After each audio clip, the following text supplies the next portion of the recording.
పురాణాలలో ఒక చక్కని కథ గురించి తెలుసుకుందాం. అది ద్వాపర యుగ సమయం.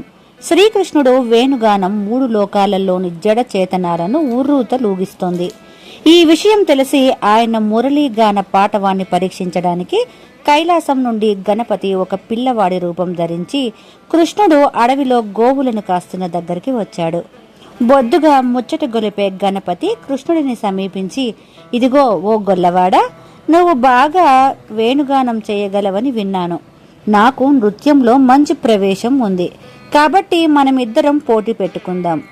నీ మురళీనాదానికి అనుగుణంగా నేను నృత్యం చేస్తూ పోతాను.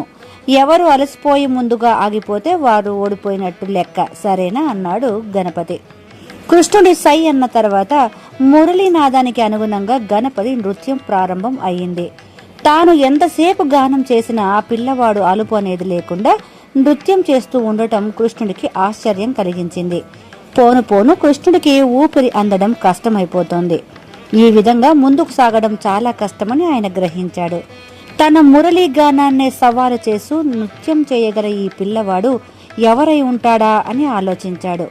చివరికి ఆ వచ్చినవాడు పార్వతీ నందనుడు తప్ప అన్యుడు కాదు అని అర్థమయ్యింది కృష్ణుడికి. ఇంకేముంది, ఇక ఆయనను ఓడించే ఉపాయం కృష్ణుడికి అవగతమయ్యింది.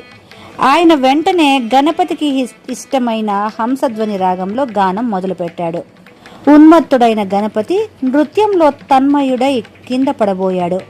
వెంటనే కృష్ణుడు మురళీనాదం ఆపి పడిపోకుండా గణపతిని పట్టుకొని, విఘ్నేశ్వర, కింద పడితే నీకు దెబ్బ తగలటం అటుంచి పార్వతీమాత నన్ను శపించడం మాత్రం ఖాయం. చాలులే, ఇక నీ లీల ఆపివేయి అన్నాడు.